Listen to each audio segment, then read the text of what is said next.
And welcome to the Capital Markets. I'm Edidi Onyiwang. For a long time, stakeholders as well as experts have repeatedly called for the passage of the Petroleum Industry Bill, which seems to have tarried over for over a decade. Because of the complexities in the oil and gas sector, a presidential committee set up in 2007 developed the bill which seeks to increase transparency at the Nigerian National Petroleum Corporation and increase Nigeria's share of oil revenue. Well, as President Muhammadu Buhari is expected to assent to the long-awaited Petroleum Industry Bill anytime from now, let's get a sense of how the implementation of the bill will impact the capital market. And I'm being joined by Augusta Onyenekwe, the head of legal and compliance at Financial Derivatives Company. Good evening, Augusta. Thank you for joining us on the program. Good evening, and thank you for having me. So let's just begin with this. What does the Petroleum Industry Bill, hope to achieve? The Petroleum Industry Bill has been around for a very long time. From Dr. Lukman in 2000, when it was brought in so that the industry will be well regulated, so that even the petroleum industry, on a broader spectrum, you have the regulators and you have all the stakeholders so that it's more beneficial. So in doing this, it was first of all introduced in 2008 to the National Assembly to see if it can be passed into law. But now with the present administration, with the Muhammad Buhari administration, we're trying to see if it's going to be signed into law. And with that, they kind of broke it into parts so that it's easier and all stakeholders will be fully participate with it. So they've broken it into several sectors, from the governance perspective, the administrative, the fiscal bill, and the host communities bill, to ensure that all parties involved are fully in support of it and everybody tends to benefit from it. And if you look at it, the second administration, this particular administration, particularly the second tenure of President Muhammad Buhari, is very reform-oriented, and I think everything is going to go well and it's going to fall through. Okay, so what are the benefits of the passage of an implementation of the PIB to the capital market? Well, to the capital market, if the bill is passed, it's going to be absolutely very beneficial. You'll see an increase in foreign direct investment. There will be lots of jobs. Considering the fact that if you look at this COVID-19 era, so many people have lost their jobs, so many jobs have gone. But if the bill is signed, so many companies, you'll see lots of investors coming in to see that the market is opened and there's an upturn in the economy. In your view, what effect will the implementation of the PIB have on the companies in that sector? So that's oil and gas companies that are exposed to the capital market. Well, if it's signed, they would know that there are lots of benefits to it, several incentives. Every investor wants to assure themselves that if they're investing in this sector, there are benefits to it. So there'll be lots of incentives. There are several incentives that are put in place. Even the regulatory aspects, now there's going to be several unbundling, as unlike how it was before. So there are different, the royalties, the taxes, the licenses are also part of it. So everybody wants to ensure that whatever they're investing, the companies, whatever they're investing, there are returns for it. So it's just like a clear example is the licensing. So you have several licenses like the mining licensing, the exploration licensing. Everybody wants to ensure, especially the oil and gas companies, if they're investing in that particular sector, especially the deep waters, they're not just losing money.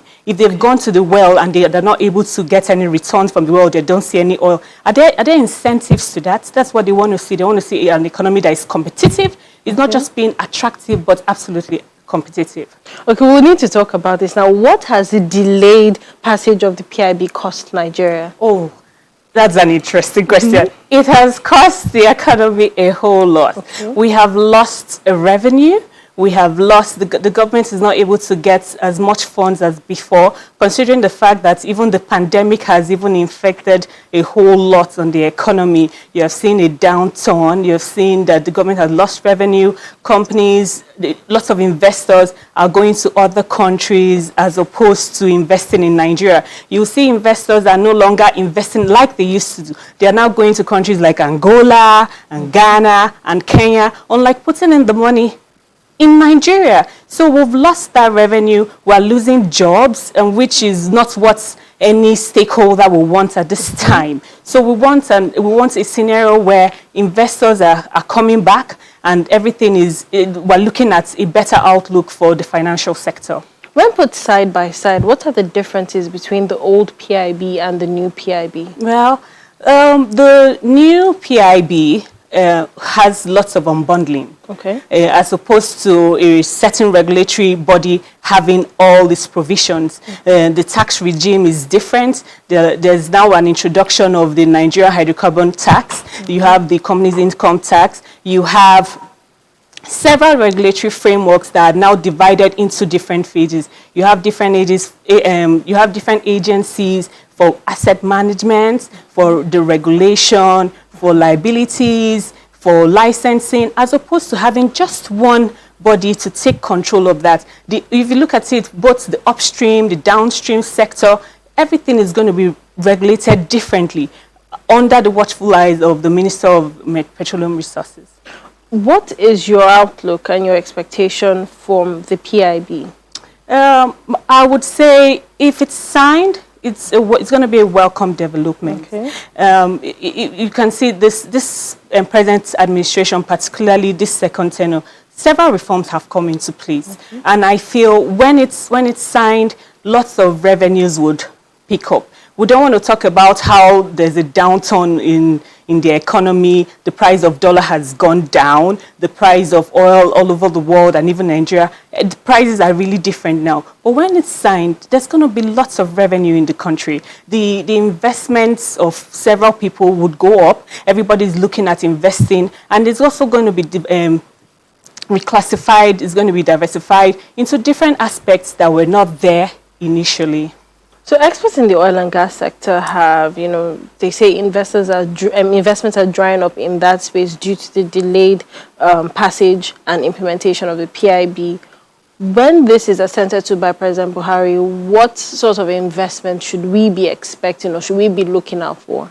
Well, we'll be looking at several investments because if that sector, if the oil and gas sector is diversified, they are going to be, let's look at the petrochemical aspects, where you're not just looking at, Nigeria, we're solely dependent or majorly dependent in the oil and gas sector. But even if we're producing just crude oil, we need to see that other things can come out of it, like the petrochemicals, when we're able to get fertilizers, we're able to get synthetic materials, we're able to get detergents, we're able to produce the, other chemicals that would not just oil. Not just oil, because if you look at it, that's the only thing most of us, even gas to power, that's another aspect that would also boost the economy and bring in more revenues to the government, as opposed to having just one aspect. Okay, so are there any aspects of this PIB, I mean, it hasn't been assented to yet, but then the drafts that we have, are there any aspects that investors are likely to raise brows on? The funny thing is,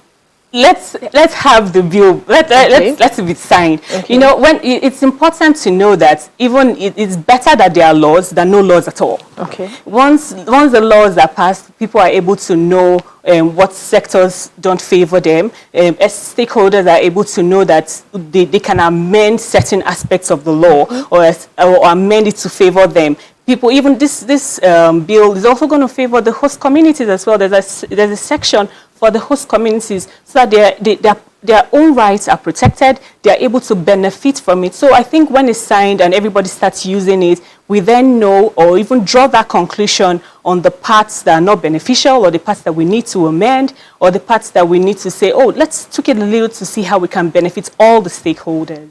From a legal standpoint, how can the PIB move Nigeria from an extractive to a value-adding, economy or industry?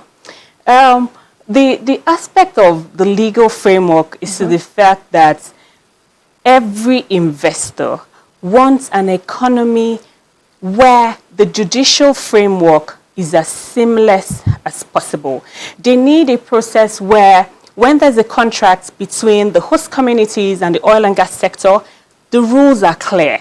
The processes are clear. Even the agreements between the government and even oil companies, it's really, really clear. So that even if, for example, a dispute arises, the investors really don't want to spend so much years in court and know that they are going to court for so many years without a conclusion being reached. They want a system where even if there's an uproar or even if there's a dispute, there are other alternative dispute resolution methods or mechanisms that can help them note that, oh, this can be resolved, this is better, and we can go through another sector or make sure that there's a finality in achieving whatever they need to achieve and ensuring that their investment is well protected. Okay, so like speaking about investments, now what are the primary areas in the oil sector that requires reforms?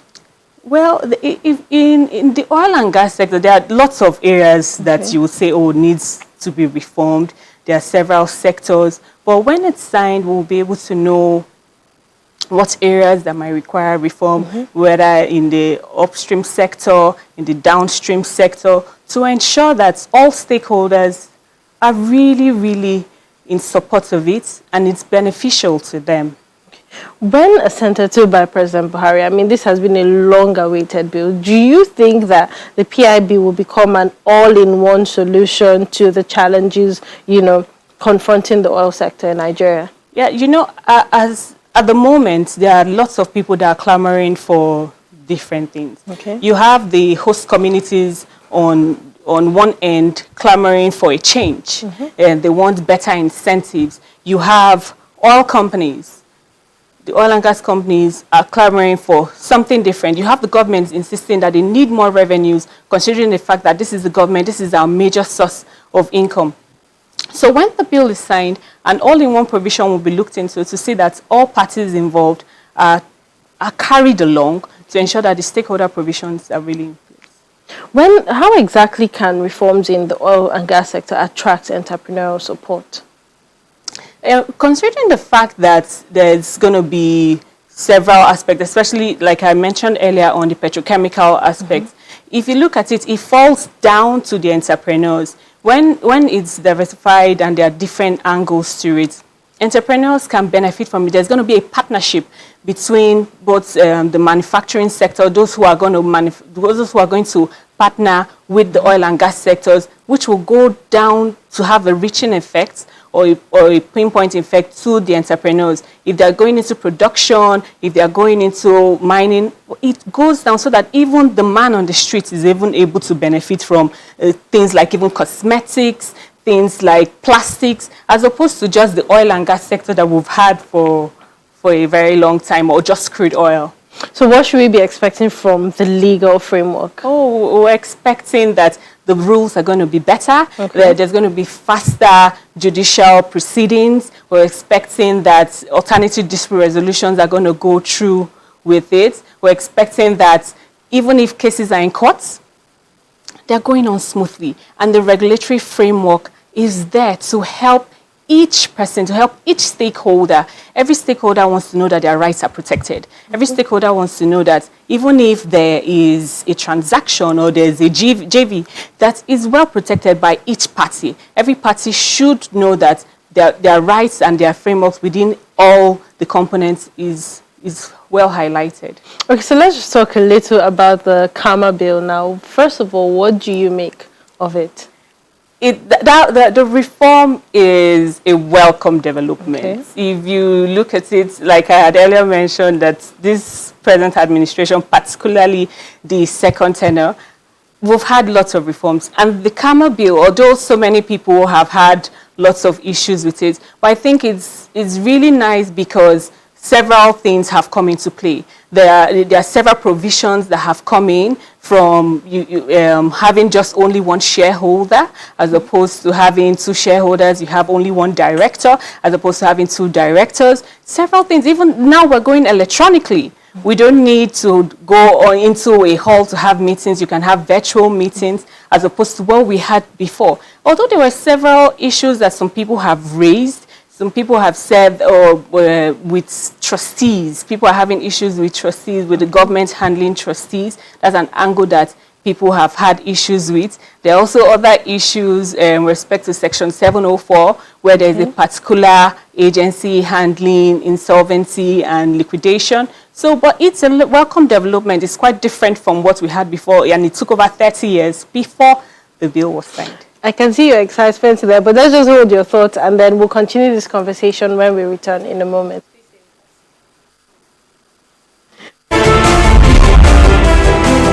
program, Augusta Onyenekwe, the head of legal and compliance at Financial Derivatives Company, is still with us on the program. Now, just before we go into the issues that have, come up with the KAMA bill, I'd just like to ask very quickly, what do host communities stand to benefit from the implementation of the PIB? Yes, and that's an interesting question because from the new PIB, you see that most of the oil companies are now going to give 10% of net of their income to the host communities fund. Mm-hmm.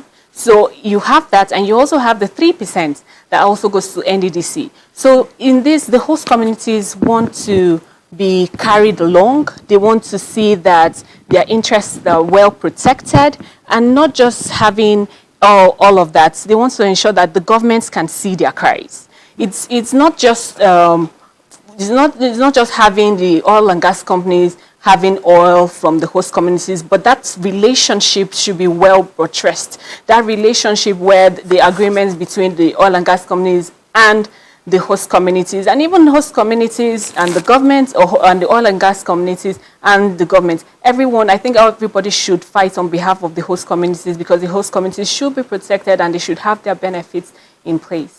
So this wasn't addressed in the first? Yes, the first bill, it wasn't there, but with this one, you have the 10% that should go to the host communities fund. So this is contained in it to help the host communities. Okay, so away from that, now let's just talk more about the KAMA bill. There have been a lot of issues that have been raised. One of them have been about the issue of trustees. Could you tell us more about that? Why is it so controversial? And do you think that the KAMA bill actually, addresses that concern? The interesting thing is that when there are laws, there's bound to be controversies. Okay. Everywhere. Okay. The fact is, it's better that there are laws than there are no laws at all. And the laws that are operational several years ago cannot apply now. Okay. So the KAMA has brought about Section 839, which provides that the Commission can remove the trustees of an association and bring in a manager to manage the affairs of the association, where it is saying that there is a misrepresentation, misappropriation, or even a fraudulent activity has been carried out. However, it further goes to say that it can do that when there is a petition by the members of the association, 1/5 of the members of the association, and the Commission can bring that, and it cannot be carried out. The whole process cannot be carried out without a court order. So I know most churches or most associations or most NGOs are not so happy with that because they will want to be governed differently. That's the same thing with PIB.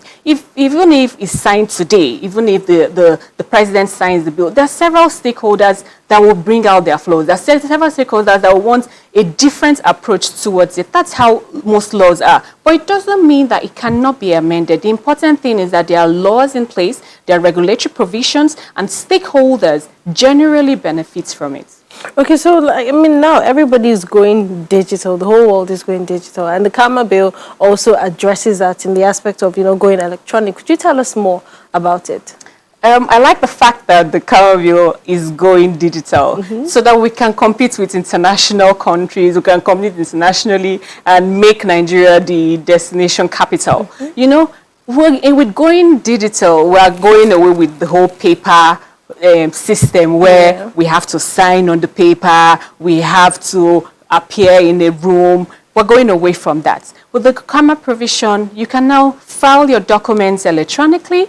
You can now sign your documents electronically. You can now make payments electronically, which is an amazing part. However, even if you're signing electronically, it should be noted that the risk measures should be put in place. Because if you've made there are certain payments that you will make and you cannot take it back. It's going to take a long way for you to take it back because you have not looked at your internal control processes. Okay. So your internal control processes should be well above a certain level. You should be diligent in ensuring that whatever you're putting out is as well, it should be looked into. Your risk measures should be put in place so that you don't make errors and use that. Even recently, there are lots of companies, a lot of banks that have lost millions of dollars because they transferred wrong sums that shouldn't be transferred to certain companies. So that's another thing. Even with the virtual meetings now, most private companies can have their meetings. You don't need to go and hire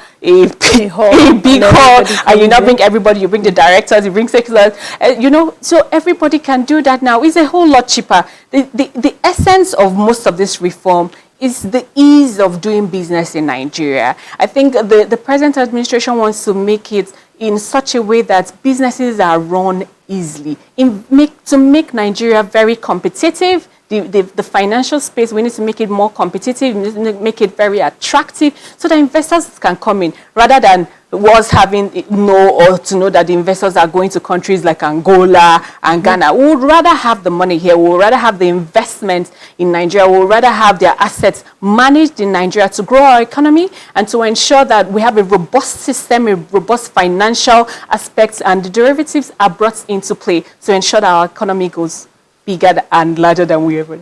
Well, we'll keep our fingers crossed and we'll keep hoping for more of such reforms. Thank you so much for coming on the program.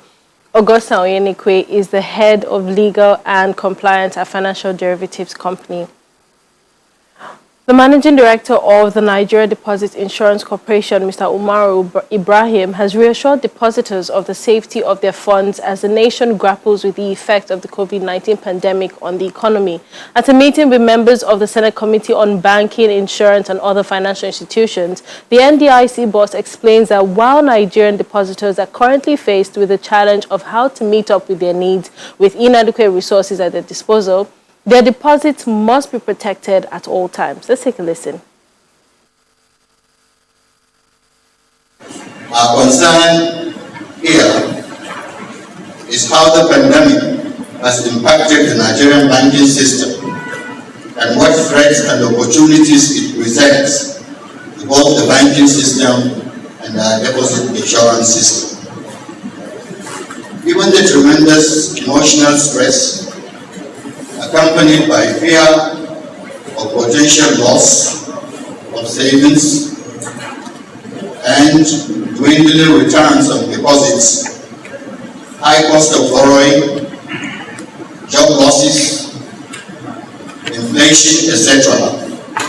It is very necessary for all of us, that's the banking system, so by the regulatory authorities and the National Assembly, to do everything possible to provide succor and protection to our millions of depositors, especially the small depositors, so that they don't slip into more poverty and despondency.